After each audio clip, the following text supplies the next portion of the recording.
네, 사도신경하심으로 주일 예배 시작하겠습니다. 전능하사 천지를 만드신 하나님 아버지 내가 믿사오며 그 외아들 우리 주 예수 그리스도를 믿사오니 이는 성령으로 잉태하사 동정녀 마리아에게 나시고 본디오 빌라도에게 고난을 받으사 십자가에 못 박혀 죽으시고 장사한 지 사흘 만에 죽은 자 가운데서 다시 살아나시며 그냥 오르사 전능하신 하나님 편에 어쩌게 있사가 이로써 산자와 죽은 자를 심판해 놓으시라. 성령을 믿사오며 거룩한 공회와 성도와 서로 교통하는 것과 죄를 사하여 주시는 것과 몸 다시 사는 것과 영원히 사는 것을 믿사옵나이다. 아멘. 예, 오늘 주신 말씀은 마태복음 16장 21절에서 26절 말씀입니다. 마태복음 16장 21절에서 26절 말씀입니다. 마태복음 16장 21절에서 26절 말씀입니다. 제가 읽겠습니다. 이때로부터 예수 그리스도께서 자기가 예루살렘에 올라가 장로들과 대제사장들과 서기관들에게 많은 고난을 받고 죽임을 당하고 제3일에 살아나야 할 것을 저들에게 비로소 나타내시니 베드로가 예수를 붙들고 항변하여 이르되 주여 그리 마옵소서 이 일이 결코 죽게 미치지 아니하리이다. 예수께서 돌이키시며 베드로에게 이르시되 사탄아 너희로 물러가라.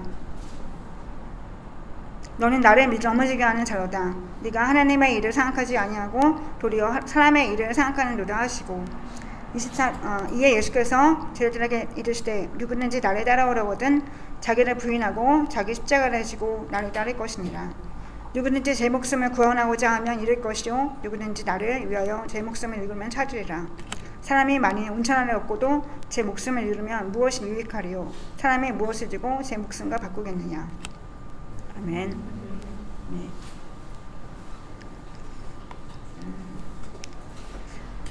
네. 다 아시는 것처럼 제가 아빠 갑자기 병원에 입원하시게 되고 제가 간병을 하게 되면서 교회에서 예수님을 위해서 조건 없는 섬김을 또 받고 또 도와주시고 또 예수님의 위로를 받고 용답과 감사한 생명을 느끼는 그런 과정을 제가 겪었던 것 같습니다. 네. 그러면서 가족 사역도 잘 이루어지는 것 같고 동생과의 갈등도 좀 그렇고 여러 가지로 사역이 잘 목회였는데요. 주님 증거하게 특히 무엇보다 주님을 증거하고 주님 이름이 높아지는 것 같아서 감사하게 기뻤는데 근데 어느샌가 제가 하면서 제가 인정 욕구가 좀 연약함이 많은데 인정 욕구가 올라오는 거예요. 그래서 뭔가 인정받고 싶은 마음 가족들한테 그리고 특히 동생한테 그리고 또 저의 뜻이가 또 저의 의가 주장되는 그런 항상 같은 연약한 제 패턴이 올라오는 것을 돌아가고 또 그러면 사역이 멈춰지고 제 마음이 좀 좁아지는 것을 느끼게 되었습니다. 그래서 가난한 마음의 경외함이 전혀 없이 기도도 멈춰지는 것 같은 그런 과정을 겪었는데요. 이번에도 이제 화요일도 이제 아빠가 또 당일 입원을 하게 돼서 심장 시술 때문에 이제 입원하셨다가 퇴원을 하시는데 이제 퇴원하자마자 이제 좀 안 좋게 돼서 아무튼 퇴원했는데 돌아오자마자 동생이 또 이렇게 저한테 막 왜 이렇게 지금 정성을 섬기냐 이렇게 평생 괴롭히는 그 아빠를 왜 이렇게 섬기냐고 이렇게 저 약간 비난적으로 얘기하고 갈등이 생기는 게 된 거예요. 그래서 저는 이제 그게 예상치 못한 상황과 반응이 있는 거죠. 특히나 제가 동생과의 갈등이 제 메인 사역이고 제일 힘들어하는 부분인데 그거를 이제 방해가 제 연약함을 건드리는 가장 좋은 방법으로 건드렸던 것 같습니다.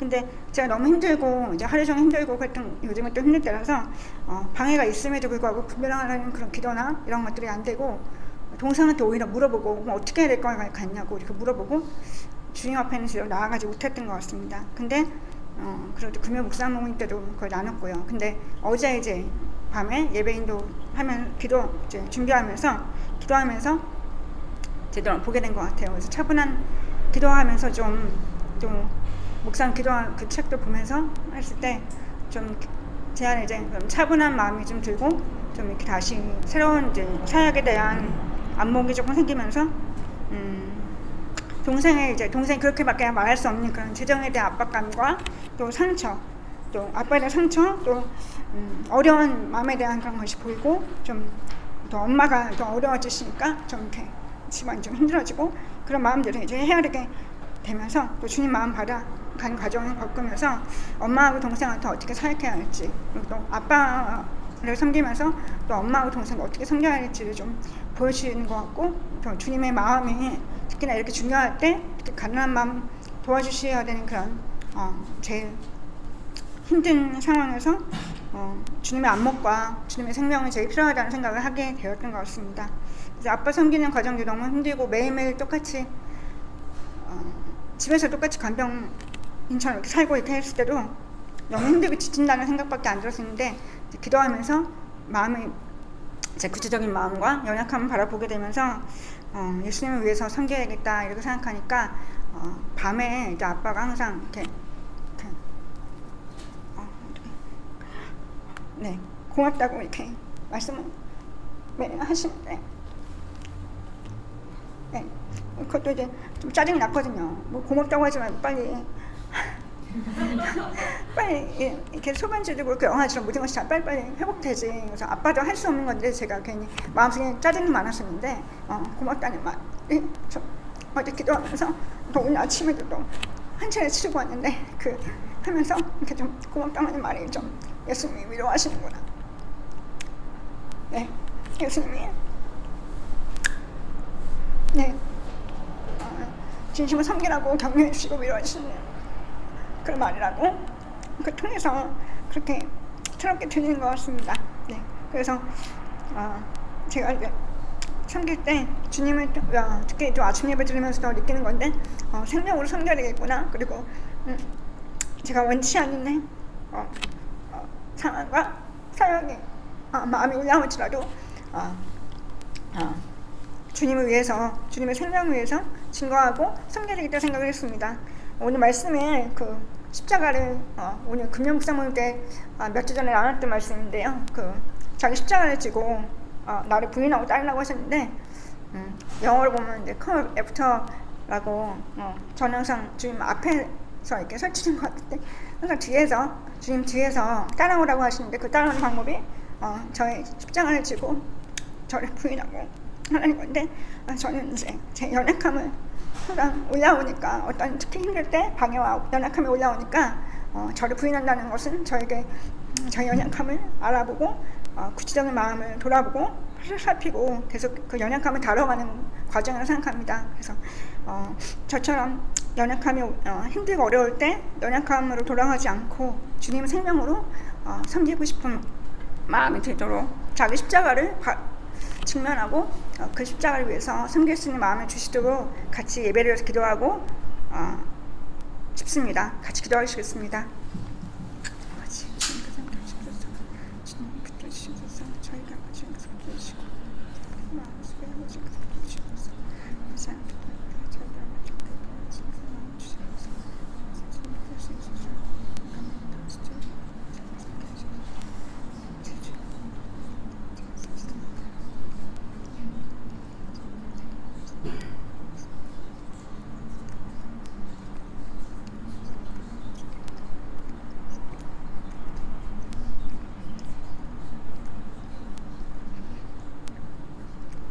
감사합니다. 주님을 따르려면 자기를 부인하고 자기 십자가를 나를 부인하고 자기 십자가를 지라고 하신 주님의 말씀을 주님 다시 묵상하게 됩니다. 주님, 제가 너무 연약함으로 항상 반응하고 주님 앞에 겸손하지 못하고 경외함이 없는 모습으로 있을 때 주님 제 십자가를 온전히 바라볼 수 있게 하시고 주님께서 저희를 사랑하셔서 십자가에 돌아가시기까지 저희 사랑하신 것처럼 주님 저희가 도리로 삶 속에서 저희 십자가를 지고 주님을 따를 수 있도록 주님 온전히 따를 수 있도록 주님께서 함께 해주셔서 저희 힘으로는 할 수 없고 저희 연약함으로는 할 수 없지만 주님께서 함께 하시면 할 수 있다고 생각합니다. 주님께서 항상 함께 하시고 주님 마음을 받아서 사역할 수 있게 하시고 주변에 있는 사람들을 사랑할 때도 주님의 사랑으로 주님의 생명을 전달하면서 주님을 위해서 섬길 수 있는 마음을 주님께 주시옵소서. 주님께 바른 마음으로 사역할 수 있도록 함께 해주시고, 오늘 예배도 그런 마음으로 주님께 집중하여서 주님을 찬양하고 영혼 돌릴 수 있는 예배 되게 도와주시옵소서. 감사드립니다. 예수님 그렇습니다. 아멘.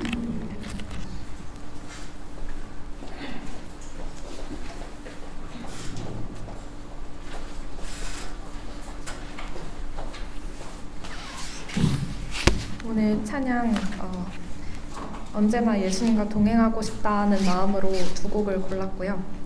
찬송가 438장 내 영혼이 은총이 입어부터 찬양 드리겠습니다.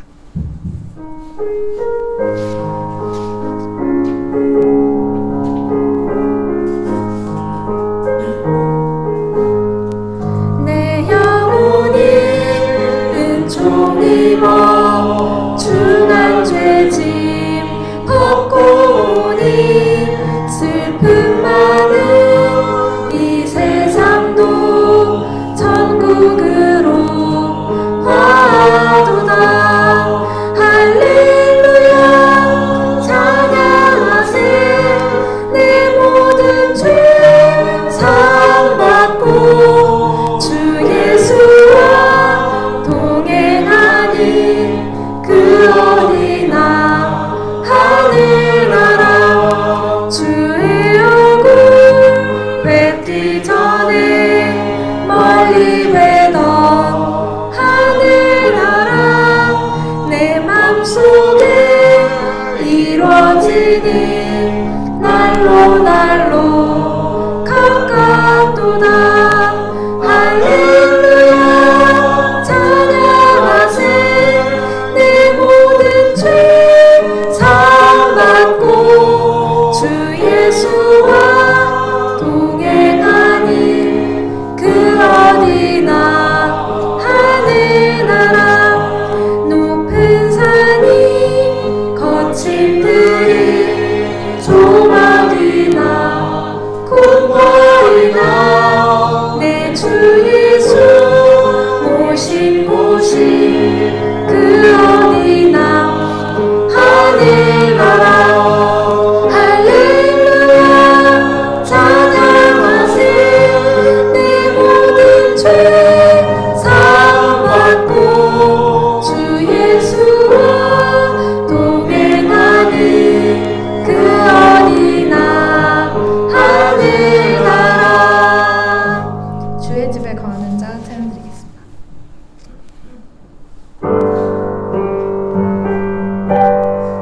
주의 집에 거하는 자 항상 주 찬송하리.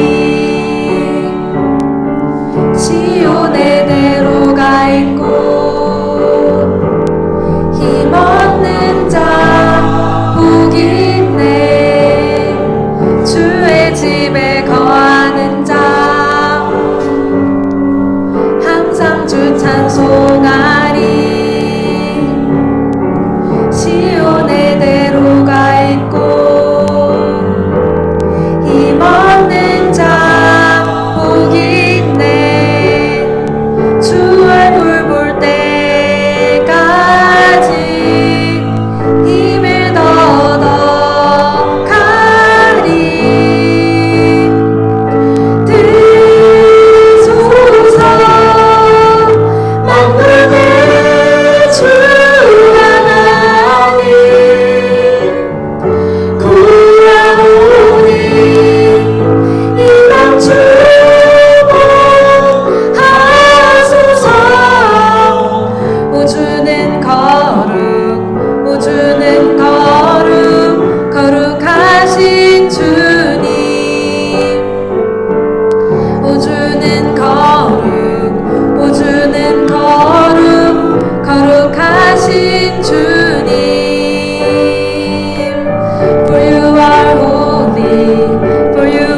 생명의 빵이 되신 예수님, 저희에게 하늘의 양식으로 먹여주시고 새 생명 가운데 거할 수 있도록 허락해 주신 은혜 감사합니다. 주님의 자녀라고 하지만 내 안에 갇혀있는 생각과 뜻이 강해서 주님을 대적하는 마음들이 많이 있음을 주님 고백합니다. 주님을 따른다고 입으로 말하지만 저의 삶이 온전하게 주님이 그리스도가 되지 못하는 삶을 살아갈 때 주님 여전히 그 생명, 십자가에 죽으시고 부활하신 생명을 허락하셔서 풍성한 은혜를 허락하신 주님 앞에 충만하게 채워주시는 그 은혜를 주님 누릴 수 있도록 불러주시고 이곳에 예배할 수 있도록 불러주신 은혜 감사드립니다. 이 시간 우리들의 마음이 정결하고 깨끗하여 주님의 마음을 배우고 주의 말씀이 우리 심령 가운데 심겨져 우리의 삶과 우리의 일상에서 주님의 능력과 그 생명으로 살아갈 수 있도록 주님 이 시간을 축복하시고 우리와 함께하여 주시기를 주님 기도합니다. 예수님, 성령님으로 인하여 우리의 각 사람의 마음을 자유케 하시고 그 생명 가운데 온전히 주님을 예배하고 찬양하고 기도하며 이 시간을 주님께 올려드릴 수 있도록 주님 함께하여 주시옵소서. 예수님의 이름으로 기도합니다.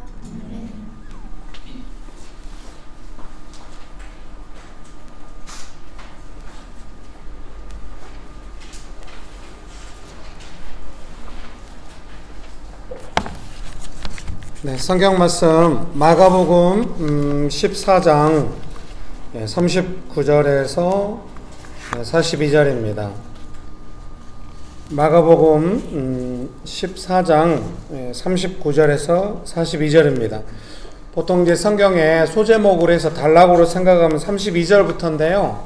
아마 지난번 설교에 32절부터 한 것 같아요. 그래서 오늘은 마가복음 14장 39절에서 42절 말씀까지 제가 읽어드리겠습니다. 혹시 유튜브로 예배 드리시는 분들도 말씀을 같이 보시면 좋을 것 같습니다. 상황이 안 되시면 잘 들으시면 되겠습니다. 마가복음 14장 39절에서 42절입니다. 다시 나아가 동일한 말씀으로 기도하시고 다시 오사 보신즉 그들이 자니 이는 그들의 눈이 심히 피곤함이라. 그들이 예수께 무엇으로 대답할 줄을 알지 못하더라.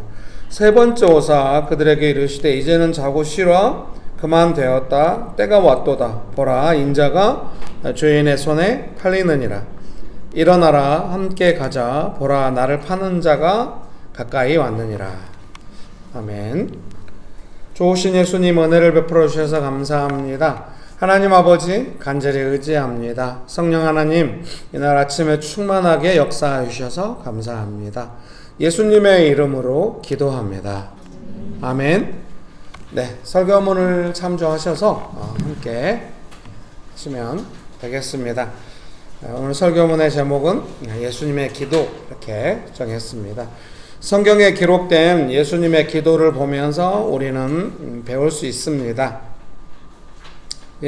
이 앞에 단락에 예수님께서 어떻게 기도하셨는지 그 내용이 자세히 있고 그 내용이 지난번에 설교의 주요한 내용이었던 것 같아요. 제가 한번 읽어드릴까요?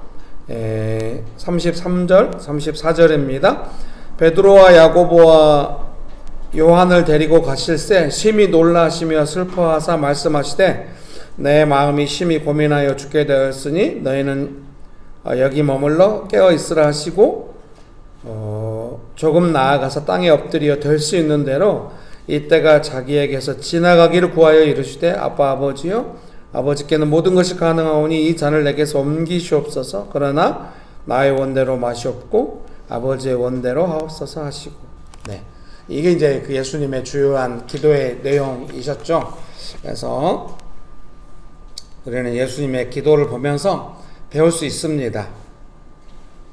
뭐 오늘 분위기는 뭐 그렇게 못 배울 것 같은 그런 분위기. 여러분 배울 수 있습니다. 자, 옆에 분 보시면서 한마디씩 할까요? 예수님의 기도를 배웁시다. 아, 네, 감사합니다. 우리 앞에 앉아 계신 부부가 잘 배울 것 같아요. 지난주에는 뭔 일이 있었는가 모르게 화가 펄펄 나 있던데 이번 주는 이렇게 화기애애하다니. 정말 10월 때나 지금이나 큰 차이는 없어요. 죄송합니다. 이런 유머 그만하도록 하겠습니다. 비록 지금 우리가 제자들처럼 자고 있어도 안 자고 있을 수 있어요. 특별히 지금 우리가 이 사순절 기간을 맞이하여 아침 예배 6시에 5시 50분에 드리면 새벽 예배 6시에 드리면 아침 예배. 저는 막 2시 3시에 깨어있죠. 근데 왜 6시로 하냐면 출근하시는 분들 생각해가지고 최대한 자고 그때 잠깐 일어나서 예배 드리고 또 출근하라고. 근데 다들 피곤한 것 같아요. 어쩌자고 한 달 동안 하자고 했는지 다들 후회하고 있는 중이에요. 그렇지만 그래서 오늘 선물을 준비했잖아요. 아침 예배 한 번이라도 참석하신 분들은 책을 한 권씩 가져가라고. 다른 걸로 해야 되는데 제가 쓴 책은 그래서 차마 교회 돈 쓸 수 없어가지고 저에게 인쇄 들어온 전 중에 100권을 구입해가지고 40권을 준비해놨습니다. 그래서 아침에 몇 권 나눠들 거냐 안 가져갈까봐 다들 기뻐요 이러는데 어쩐지 느낌에 집에 책이 쌓여있을 것 같아요. 어떻게 하지? 여러분 축복합니다. 네, 비록 지금 우리가 제자들처럼 자고 있어도 이 말은 뭐 자고 있다 꼭 이런 말씀이라기보다는 이런 내용이라기보다는 고난에 대해서 오늘 전체적인 내용이 그건데 고난에 대해서 예수님처럼 충분히 기도하시고 고난을 감당하시는 모습이 우리가 아닐지라도 이렇게 해석해 주시면 되겠습니다. 비록 지금 우리가 제자들처럼 자고 있어도 제자들이 예수님의 기도를 선명하게 기억하게 되었던 것처럼 우리도 고난 속에서 기도하는 삶이 될 것입니다. 이제 이 설교문 내용에도 나옵니다만 주석학자들이 계속 강조하거든요. 마가복음은 베드로의 영향이다. 그래서 베드로와 야고보와 요한 이 세 사람이 이 자리에 있었잖아요. 예수님의 기도. 근데 다 자고 있었잖아요. 근데 어떻게 이렇게 예수님의 기도 내용이 이렇게 선명하게 이렇게 기록될 수 있을까 생각할 때는 나중에 베드로가 예수님을 믿고 따르면서 본격적으로 제자로 살아가면서 이제 그 예수님을 알아가고 믿어가고 배워가면서 그 기도의 내용이 선명하게 되고 증언하게 되는 것이 아닌가 그런 생각이 듭니다. 이때는 못 알아먹잖아요. 무슨 말씀하셔도 지금 무슨 상황인지도 모르고 근데 나중에는 예수님의 십자가와 예수님의 고난 그리고 예수님께서 우리를 구원하시는 거 예수님의 부활 이런 내용을 깊이 깨닫고 알잖아요. 그래서 이제 이렇게 선명하게 되는 것이죠. 우리도 조금 이렇게 선명하게 될 줄로 믿습니다. 여러분께서 나는 기도가 안 돼, 기도를 잘 못해 막 이렇게 너무 낙담하지 마시고 제자들도 다 주무시잖아요. 오늘 설교에 제가 숨은 유머 코드로 제자들은 충분히 잤고 예수님은 충분히 기도하셨다. 라임 훌륭해요. 충분히 잤고 충분히 기도하셨다. 민망하시죠? 계속 할 거예요. 여러분 축복합니다. 설교문 1번입니다. 다시 나아가 동일한 말씀으로 기도하시고 성경 말씀으로 소제목을 삼았습니다. 읽어드릴게요. 39절이죠. 다시 나아가 동일한 말씀으로 기도하시고 이렇게 39절의 내용입니다. 예수님은 기도하시고 제자들은 자고 있습니다. 예수님의 기도는 같은 내용이었다고 성경은 말씀하십니다. 예수님은 반복하여 기도하십니다. 제가 여기다 이렇게 적어놨네요. 아침에 와서 이제 설교문을 다시 어떻게 설교할까 쓰면서 이렇게 빨간 볼펜에 이렇게 적어놨습니다. 고난에 대한 대응이 될 때까지, 고난이 기도 속에서 작아질 때까지, 이렇게 삶에 다가온 주제를 붙잡고 기도하는 것 이렇게 제가 적어놨습니다. 그래서 우리가 이제 기도한다고 할 때는 고난이 올 때 우리가 이제 기도를 할 수가 있잖아요. 근데 이제 그 기도를 반복하여 한다고 하는 거는 동일한 내용으로 똑같은 내용으로 똑같은 느낌으로 반복 이런 개념이 아니라 이제 대응이 될 때까지. 이게 이 문제가 해결될 때까지는 그 주제 안에서 계속 집중력 있게 기도가 진행되었다. 이렇게 말씀드리고 싶습니다. 그래서 사랑하는 성도님 여러분께서도 어떤 문제가 있을 때는 그 문제가 내 안에서 기도 속에서 작아지고 대응이 되고 감당할 수 있을 때까지 기도가 계속 진행되는 게 필요해요. 그런데 이제 그런 것들이 잘 안 될 수가 있어요. 기도가 처음에는 아예 그냥 그런 기도 자체 뭐 문제만 해결하려고 하지 기도해야겠다는 생각을 못 하는데, 적어도 명신교회 사랑하는 성도님들께서는 이제는 기도해야겠다 이런 생각 하실 수 있어요. 근데 기도를 하다가 사역을 하다가 중단되는 이유는 뭐냐면 제가 이렇게 적어놨네요. 두려움. 그러니까 이제 이 고난이나 이런 게 주는 두려움이 있잖아요. 그래서 내가 기도한다고 해도 이제 본래 옛날에는 그 두려움에 영향받으면서 정신없는 마음으로 상황을 대하죠. 연약함이 막 쏟아지죠. 근데 이제 기도해야겠다, 기도를 해요. 근데 기도를 시작했다고 해서 금방 두려움이 다 사라지고 믿음이 강건해지고 이러진 않거든요. 기도하고 사역하고 있지만 내 안에 두려움이 있을 수 있어요. 그래서 어느 순간 상황을 조금만 놓치면 그 두려움이 확 덮치면 이제 기도가 사라지고, 사실은 기도 속에서 문제가 작아지고 두려움이 아니라 믿음으로 감당했기 때문에 상황이 좋아졌다고 한다면은 그 두려움이 아마 맥을 못 칠지도 몰라요. 근데 상황은 여전히 그대로였는데 나는 믿음으로 무장돼 있었던 거예요. 그런데 믿음이 약해지고 두려움이 올라오면 상황이 그대로기 때문에 상황이 확 크게 보이면서 기도가 중단되고 상황은 커지고 이럴 수가 있어요. 우리 안에 근본적인 두려움과 의심이 있잖아요. 그건 뭐예요? 이런다고 상황이 좋아질까? 상황은 언제 좋아질까? 내가 원하는 시간은 언제 올 것인가? 근본적인 우리 안에 도전이 있어요. 근데 그것이 상황이 완전히 좋아지면 좋겠는데 그게 아니라 믿음으로, 기도로, 사역으로 감당하고 있는 상황이기 때문에 언제나 두려움은 잠재적인 위험 요인으로 우리에게 계속 있는 것이죠. 그 두려움은 언제나 믿음으로, 기도로 제어하는 것입니다. 믿으십니까? 그런 은혜가 가득하게 되시기를 주님의 이름으로 축복합니다. 두 번째로는 그 기도가 중단되는 것은 피해의식 때문에 그런다는 생각이 들어요. 피해의식의 기본은 뭐겠습니까? 없어야 될 일들이, 일어나지 말아야 할 일들이 내가 원하지 않는 일이라고 하는 건 그런 거죠. 내 인생에 있어서는 안 돼요. 없어야 될 일이에요. 갑자기 나타나가지고 나한테 피해를 주는 거라고 생각이 드는 거예요. 그래서 피해의식이 올라올 때마다 내가 왜 이 고생하고 있나? 이것은 마치 뭐랄까 벌과 비슷하죠. 교육과 공부할 때 상과 벌이라는 개념이 있거든요. 학생들을 공부시킬 때 잘하면 상을 주고 못하면 벌을 주는 거죠. 숙제 같은 게 약간 그런 이렇게 약간 벌은 아니지만 숙제 같은 게 약간 그런 거죠. 근데 상을 줄 때 숙제를 감해주면 애들이 엄청 좋아하죠. 그런 걸 선생님들이 적절히 이용한다는 게 문제죠. 저는 이용하지 않아요. 우리는 오직 상입니다. 우리 셋째를 다닐 때 뭐 말 안 들으면 핸드폰 10분 더 하게 줄게. 바로 순종합니다. 이것도 별로인 것 같아요, 여러분. 축복합니다. 그러니까 마치 내 인생에 벌이 온 것처럼 왜 이런 일이 왔나? 기본적으로 없어야 될 일이 생긴 거니까 이건 아무리 잘해봤자 제로라. 이거는 기본적으로 마이너스야. 이걸 왜 해야 돼? 이런 피해의식이 있어요. 근데 사실은 그렇게 생각하면 그럴 수 있지만 예수님은 십자가를 지심으로 우리를 구원하시고 우리의 구원자가 되셨고 구세주가 되셨죠. 우리도 고난을 통과하면서 예수님을 믿고 따르면서 분명히 그 고난은 우리 인생의 본질적인 성장이 있게 해주는 부분이 분명히 있습니다. 여러분도 지나간 고난을 돌아보면 그때 내가 성장했을 때 가만히 인정하실 겁니다. 피해의식을 느껴서는 안 됩니다. 제 딸이 직장에서 너무 힘들죠. 아침 예배 들으신 분들한테는 제 딸 이야기 안 하려고 해요. 어떻게 하면 아침 예배 설교할 때마다 딸 이야기가 나와가지고 딸한테도 미안하고 성도들한테도 미안해가지고 오늘 주일 예배 때 또 나오는데 딸을 제가 계속 참았어요. 정말 귀에서 피나. 내 딸이 멀리서 오니까 제가 항상 나가서 데려오고 집 앞에 나가서 택시 타고 오면 집 앞에 나가서 데려오고 저 사거리 쪽에 한 20-30분 걸어간 거리에서 버스 타고 그쪽으로 오면 그때 가서 데려오고 더 멀리 공항철도 타고 오거나 이러면은 계양역까지 가서 데려오고 이래요. 계속 이제 데려오면서 데려올 때 딸이 계속 회사가 얼마나 마음에 안 드는지. 그러면서 꼭 마지막에 한마디 해요. 남들도 이런가 싶다고. 우리 회사 제가 속으로 니는 좋은 편이야. 그래서 딸이 남 이야기 들어봤나고요. 자기는 좋은 편이라고. 귀에서 피나고 아무 말 하지 않았어. 계속 들었어. 딸이 제가 계속 훈련시켰기 때문에 대응이 안 되고 있다고 하는 거 본인도 알아요. 근데도 저한테 못 참고 이야기하는 걸 보면 엄마한테 저한테는 안 했거든요.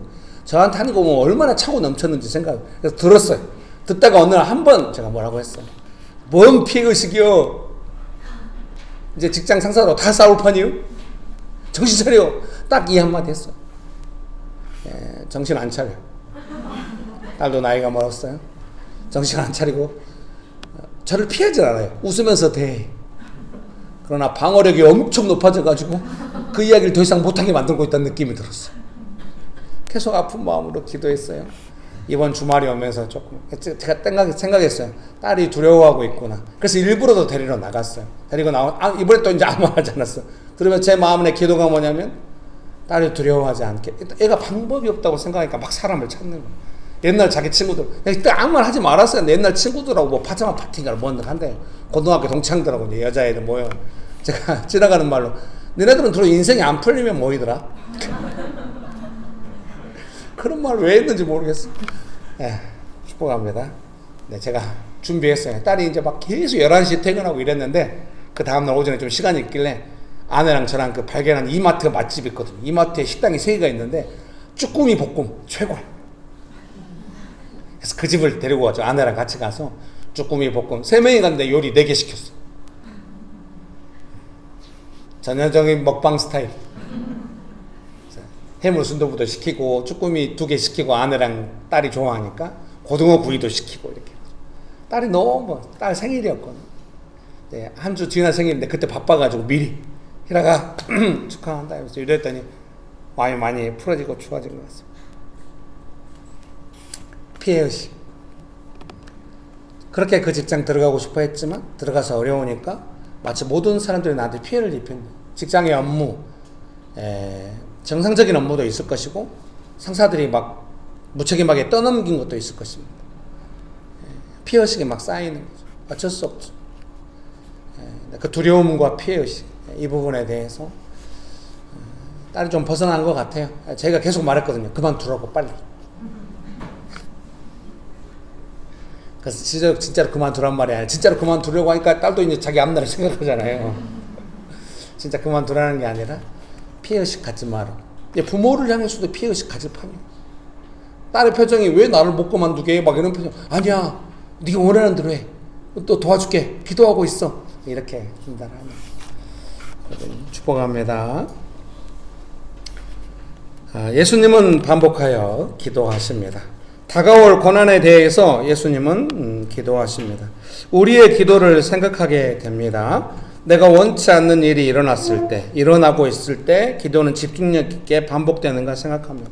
이게 예수님께서 기도하시는 타이밍이 어떤 거냐면 아직 일어나지 않았어요. 고난이 아직 잡혀가지 않으셨습니다. 그런데 그 일이 다가올 것을 아시고 깊이 슬퍼하시면서 약간 죽을 것 같은 고통 안에서 막 기도를 하고 계신 겁니다.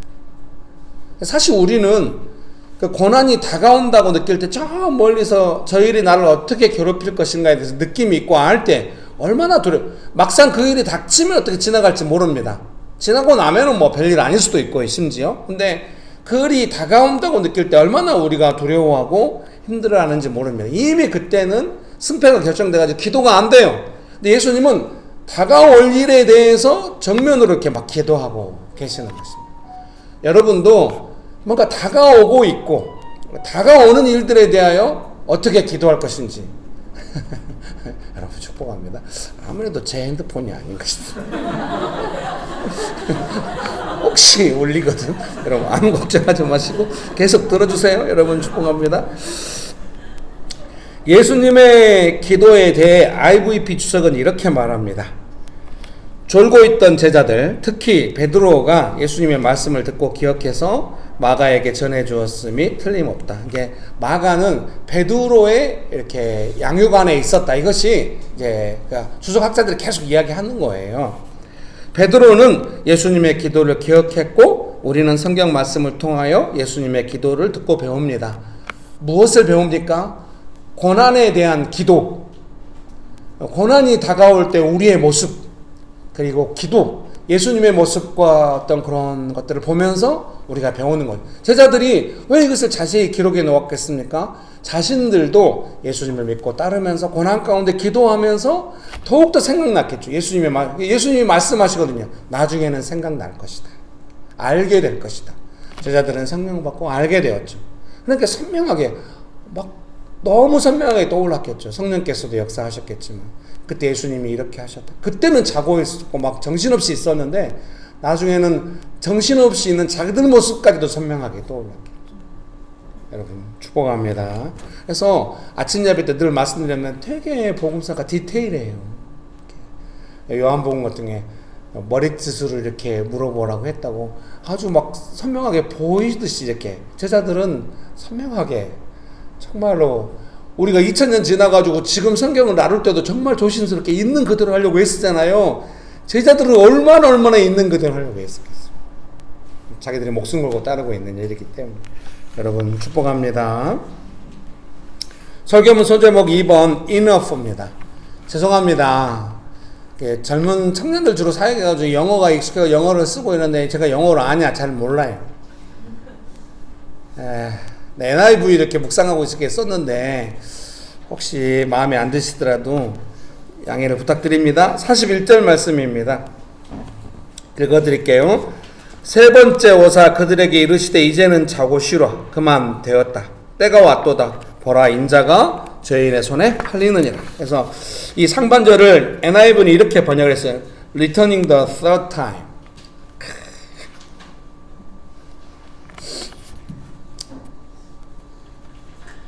비웃어 줄 줄 알고 이렇게 한번 유머를 했거든요. 무감각하시네요. He said to them, 예수님이 말씀하셨습니다. Are you still sleeping and resting? 약간 의문 형태로 너희들 still 아직도 자고 쉬고 있냐? 그러면서 enough 이렇게 말씀하셨어요. 그러면서 the hour has come 이렇게 현재 완료예요. 때가 되었다 이렇게 예수님 말씀하십니다. 예수님께서 세 번째 기도하고 오셨을 때 NIV 성경 enough라고 번역을 합니다. 이에 대한 메시지 성경 번역이 힌트를 줍니다. 메시지 성경 이 부분을 이렇게 번역했어요. 잠은 충분히 잤다. 때가 되었다. 이게 뭐가 충분하다는 건가, 뭐가 족하다는 건가에서 의문이 있었거든요. 뭘까 했는데 이제 성경들을 계속 이제 쉬운 성경이랑 메시지 성경 제가 많이 그렇게 하잖아요. 성경의 본문의 명확한 의미를 파악하려고 할 때 성경 버전을 다 뒤져보면 웬만하면 그 문맥의 의미가 다 파악이 돼요. 그래서 메시지 성경에서 잠은 충분히 잤다. 때가 되었다. 이렇게 예수님 말씀하셨습니다. 제자들은 잠을 충분히 잤고 예수님은 기도를 충분히 하셨습니다. 예수님은 고난 앞에서 충분히 기도하시고 말씀하십니다. 때가 왔도다. 개역 개정의 말씀입니다. 때가 왔도다. 예수님은 하나님의 뜻에 순종하심으로 십자가 고난을 감당하셨고 우리를 구원해 주셨습니다. 우리는 아직 고난과 기도의 상관관계를 잘 알지 못합니다. 이 말은 제가 왜 썼냐면요. 이 고난 아직도 우리 안에 고난만 보이고 어려운 상황만 보이고 그 보이는 상황에 대해서 보이는 방법을 찾는 부분이 아직 남아 있다는 것입니다. 그래서 이 다가온 고난과 기도를 통하여 이걸 감당한다는 것, 그리고 이 일을 통하여 내가 어떻게 지금 예수님을 따르면서 성장하고 있는지, 어떤 열매를 맺고 있는지에 대해서 우리는 아직 그 상관관계를 잘 알지 못하고 있을 때가 있는 것 같습니다. 그래서 자주 기도가 중단됩니다. 기도를 많이 했는데 고난이 없어지는 것이 아니라 감당한다는 사실도 기도에 대한 의지를 일으켜주지 않습니다.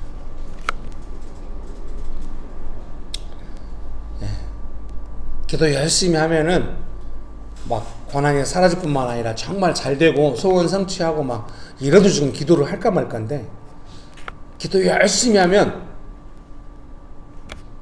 고난을 감당할 거야.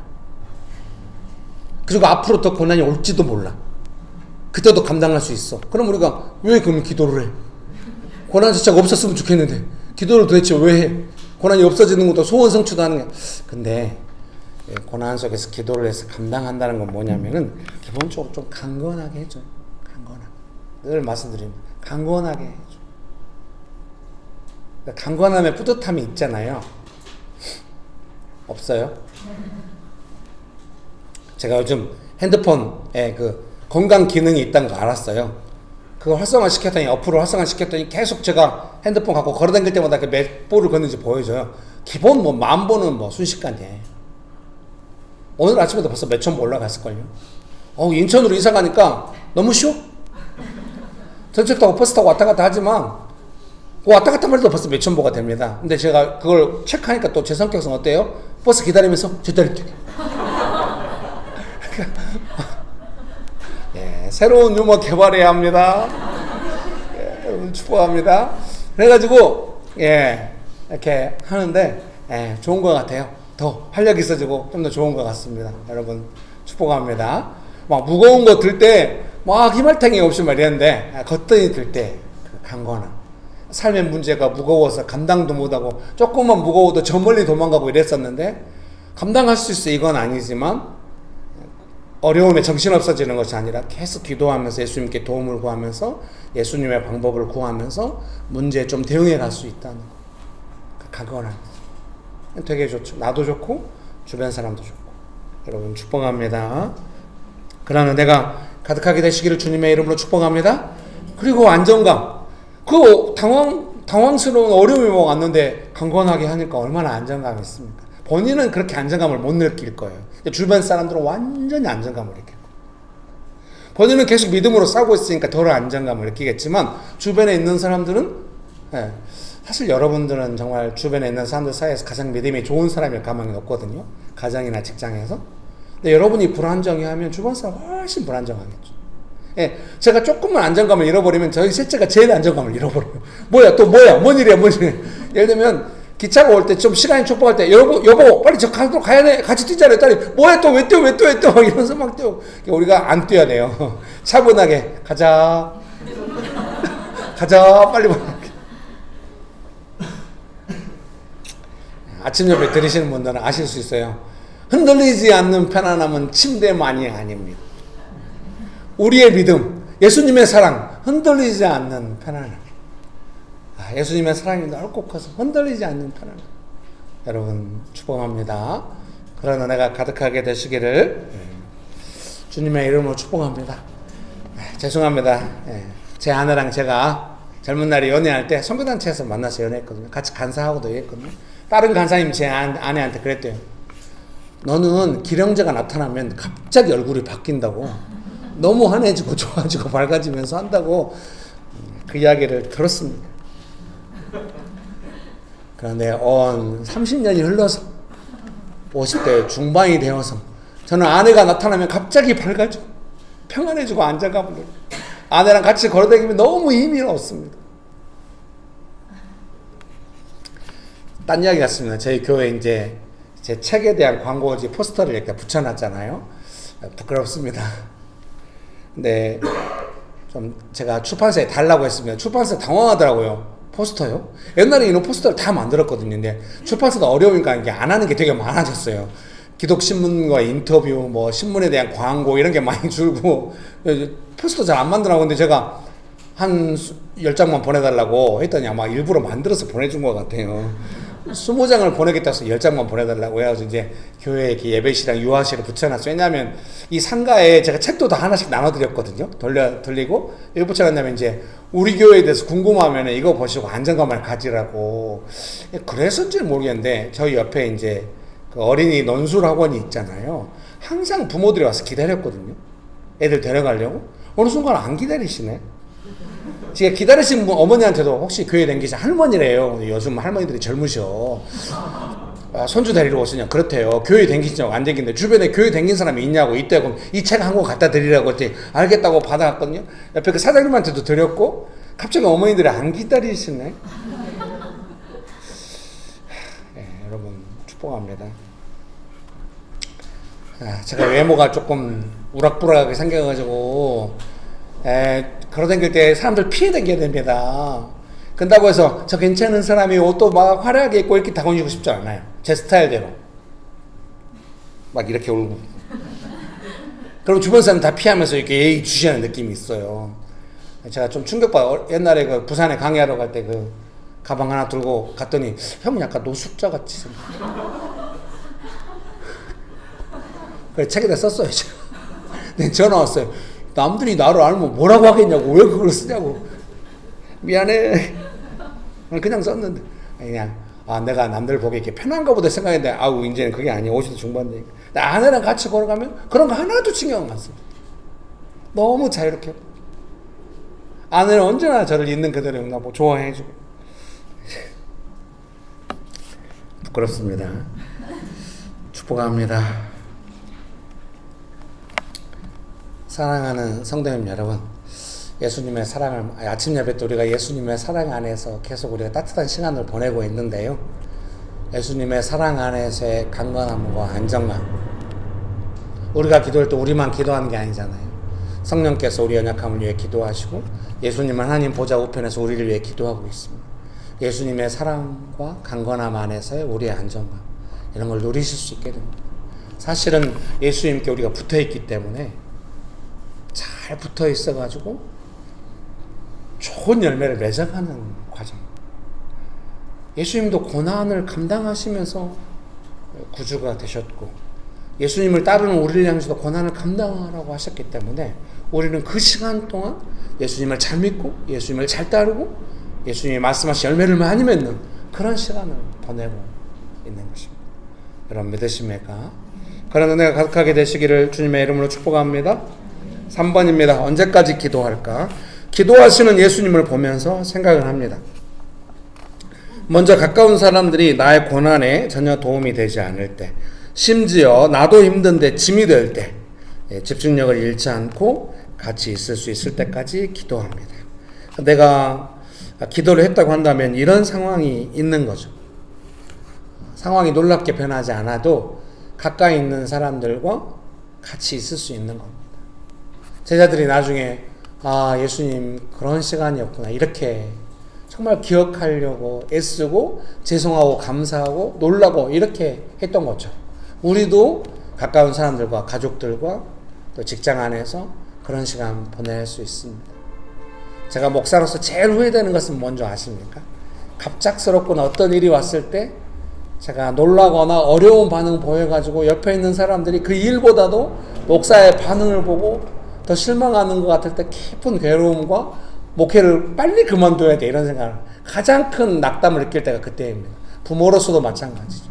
사랑하는 성도님 여러분, 예수님을 믿고 따르면서 기도하실 때는 주변 사람들이 그때 내가 몰랐는데 우리 가족 중에 이 사람이 감당하고 있었구나. 너무 고맙다. 이렇게 되어가는 것이죠. 그것이 얼마나 안정감을 주며 강건함을 주며 행복하게 하겠습니까? 그런 것도 우리를 행복하게 해줘요. 강건함. 여러분 믿으십니까? 그렇게 은혜가 충만하게 되시기를 주님의 이름으로 축복합니다. 그것은 사람들을 향한 그래 내가 이때 잘 참아야 사람들이 좋아하고 나중에 편안함을 느낄 거야 그런 게 아니죠. 그것은 사람들을 향한 어떤 마음이 아니라 고난과 하나님을 향한 마음의 태도일 것입니다. 고난에 대해서 왔구나 하면서 대응할 수 있을 때까지 기도합니다. 이것은 다 예수님의 모범을 따른 우리의 기도와 사역의 방향이죠. 고난이 오고 있을 때 고난 중에 예수님과 동행하며 살아가는 것을 놓치지 않는 것입니다. 그것은 결국 예수님과 동행하는 삶이죠. 여러분 믿으십니까? 제가 옆에다 이렇게 적어놨네요. 예수님을 더 깊이 의지하고 더 많이 위로받고 더 친밀해지고 이렇게 적어놨습니다. 설교문 결론 읽어드리겠습니다. 고난을 감당한다는 것은 힘든 고난을 반복하여 생각한다는 것이 아닐 것입니다. 막 상처 도지게 하는 게 아니에요. 예수님께 피하고 도움을 받는 것입니다. 감정적으로 싫어하면서 상황은 그대로 두고 짜증내면 아무런 도움도 받을 수 없습니다. 피할 수는 있을지 모릅니다. 사람은 많이 피하죠. 본성적으로 그럴 수 있습니다. 그런데 그것은 예수님께 진정한 피난처로 피하는 것이 아닙니다. 기도하시겠습니다. 이 시간에 함께 기도하실까요? 함께 기도하실 때 예수님께 피하기 원합니다. 예수님을 따르기 원합니다. 그렇게 기도하시겠습니다. 좋으신 예수님, 은혜를 베풀어 주셔서 감사합니다. 우리가 삶의 고난이 다가올 때, 저 멀리서 고난이 보일 때, 저 일이 나를 어떻게, 우리 가정을 어떻게 힘들게 할지 느낄 수 있을 때, 그때 주님, 정말 우리가 피해의식이나 두려움에 빠져서 상황을 보면서 허둥지둥하는 것이 아니라 예수님께서 기도하셨던 것처럼 우리도 예수님을 따르면서 기도하면서 감당하며 나아가기 원합니다. 예수님께서 이렇게 감당하셨다고 하시는 것은 우리가 예수님을 따를 수 있도록 예수님께서 역사하시고 우리를 도와주시겠다는 약속인 줄 믿습니다. 좋으신 예수님 은혜를 베푸사 정말로 그 약속을 이루어 주사 우리가 예수님을 믿고 따르면서 삶의 어려움을 믿음으로 감당해가며 살아갈 수 있도록 주님 우리 한 사람 한 사람을 축복하시고 우리의 기도를 축복하시고 우리의 믿음을 축복하시고 우리의 삶을 주여 축복하여 주옵소서. 강건함과 안정감이 충만하게 하여 주시옵소서. 좋으신 예수님 감사합니다. 예수님의 이름으로 기도합니다. 아멘.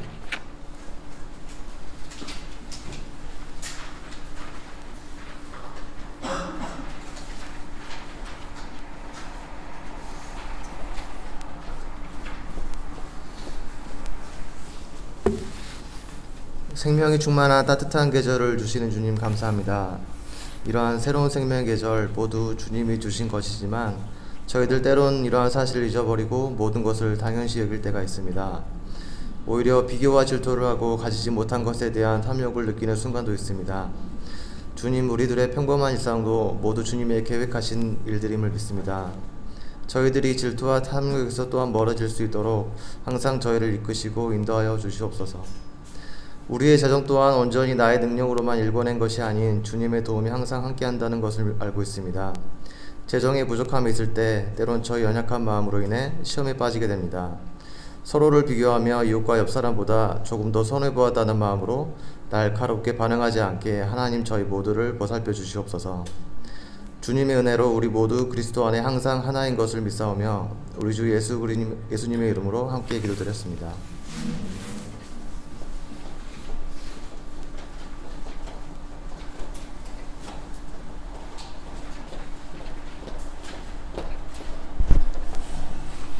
광고입니다. 예배 시간 안내입니다.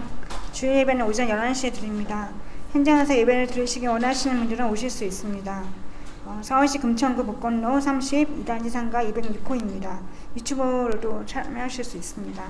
주일 모임은 예배 후에 캠퍼스별로 북쉐어링 모임하고 식사 청소가 있습니다.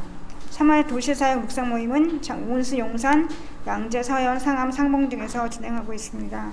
캠퍼스별 묵상 모임은 교회 주무로 진행되고 있습니다. 수요기도회는 여러 곳에서 기도하고 있습니다.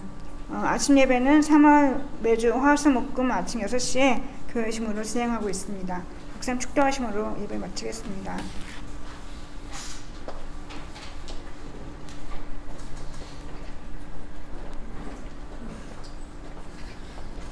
네, 이번 주 수요 기도회는 이제 지난주에 본래 정익 집사님과 함께 남양주 천마산역 근처에 멕시코 브리또 김밥집에서 이렇게 하려고 했는데 요새 가정사역 하시느라가 좀 김밥집이 조금 힘을 잃었어요. 그래서 가서 혹시 이제 위로해드리고 같이 멕시코 브리또라도 하나씩 먹을까 생각하고 있는데 지난주에 하려고 했는데 휴가 나와서 이렇게 같이 기도하는 바람 한 주 밀렸어요. 이번 주 갔는데 기도하고 있어요. 마음에 그 자매님이 막 이렇게 말씀하셨던 걸 제가 들었거든요. 누군가 컨디션이 안 좋으면 목사님 만났냐고, 빨리 목사님 만나라고 그랬대요. 그분의 남편이시거든요, 이분이. 그래서 느낌에 이 수요 기도회가 아니라 빨리 목사님 만나라, 뭐 이런 느낌이 있어요. 컨디션 회복을 위하여. 그래서 간절히 기도하고 있습니다. 우리는 컨디션 회복을 위해서 만나는 것이 아니라 도시를 위해서, 물론 그 브리또 김밥집을 위해서 기도하겠죠, 삶의 삶. 근데 그것이 도시사역의 관점으로 예수님을 따르는 관점을 할 수 있도록 기도하고 있어요. 그래서 기대하고 있습니다. 근데 지금 3월 들어서 세 번째 하고 있는데 다 형제들 중심으로 하고 있다는 문제가 있어요. 제가 교회 목회하면서 이렇게 자매님들하고 1대1로 안 만나니까. 그래서 한 4주차 때는 본래 계획했던 이 구로 디지털 단지 정성 권사님 사역하시는 거하고 좀 가깝거든요. 이제 직장 사역하시고 그래서 정성 권사님 몇 분 집사님들 같이 만나가지고 구로 디지털 단지 기도 모임을 한번 할까 싶습니다. 곧 분당으로도 뜨겠습니다. 여러분 기다리세요. 다 찾아갑니다. 네, 축도하심으로 예배를 마치도록 하겠습니다. 지금은 우리 주 예수 그리스도의 은혜와 아버지 하나님의 크신 사랑과 성령님의 교통하심이 예수님의 기도의 모범을 따라 고난 중에 기도하면서 강건한 삶으로 안정감이 충만한 삶으로 나아가기를 결정하는 명신교회 사랑하는 성도님들의 삶 위에 명신교회 위에 조국교회 위에 온 열방 위에 조금도 영원토록 함께 하시기를 간절히 축원합니다. 아멘. 감사합니다.